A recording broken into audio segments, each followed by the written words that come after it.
গরুটা দিয়ে খুব খারাপ লাগছে। আমাদের পরিবারেরই একজন সদস্য হিসেবে এটা আমরা লালন পালন করছি। আমার বাসার মানুষও কান্না করতেছে যে গরু আমি বিক্রি করে দিলাম, বা ফোন দিয়ে জানাইলাম যে আমি গরুটা বিক্রি করে দিলাম। এই জায়গায় টাকার কাছে ভালোবাসা বিক্রি করে দিয়ে গেলাম।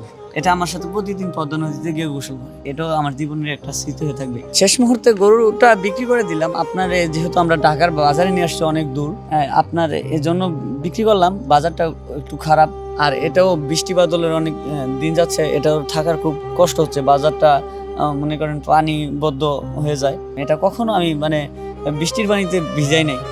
বৃষ্টি আসলে মনে করেন এটারে আমি গড়ে উঠাইতেছি নিজের হাতে, সুন্দর করে লালন পালন করছি। দীর্ঘ 5 বছর লালন পালন করছি। এটা আমার সাথে প্রতিদিন পদ্মা নদীতে গিয়ে গোসল করে, এটাই সবচেয়ে বড় দুঃখ রয়ে গেল। একটা বড় গরু সারা জীবন ওই স্মৃতি হয়ে থাকে, এটাও আমার জীবনের একটা স্মৃতি হয়ে থাকবে। আর এই গরু আমি তৈরি করতে পারবো কিনা সেটাও আমি জানি না। গরুটা দিয়ে খুব খারাপ লাগছে। আমার বাসার মানুষও কান্না করতেছে যে গরু আমি বিক্রি করে দিলাম, বা ফোন দিয়ে জানাইলাম যে আমি গরুটা বিক্রি করে দিলাম। আমাদের পরিবারেরই একজন সদস্য হিসেবে এটা আমরা লালন পালন করছি। আমরা নিজেরা খাওয়ার সময় নেই। দুপুরে নিজেরা একটু লেট করে খাইছি, 2টার খাওয়ান 3টার সময় খাইছি। তারপরে এটার খাওয়ার অবহেলা করিনি। এটার জন্য আগে খাবার দিয়ে আমরা এটারে গোসল করে তারপর আমরা করছি। এটার মতো গরু হয় না, কারে কোনো দিন মারেন।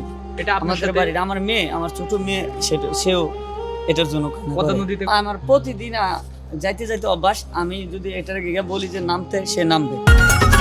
ঈদ লাগছে মনে, খুশির জোয়ার সবখানে, আর ঈদ লাগছে মনে, বিকাশ পেমেন্ট সবখানে।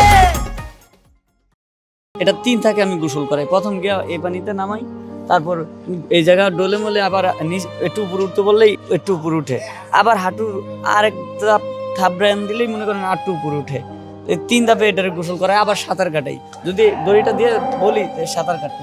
প্রচুর খারাপ লাগতেছে ভাই, আমার প্রচুর খারাপ লাগতেছে। একটা কিছু হারানো একটা অনুভব করতেছে ভাইয়া। এটা আমরা সর্বশেষ 8 লক্ষ টাকা বিক্রি করলাম।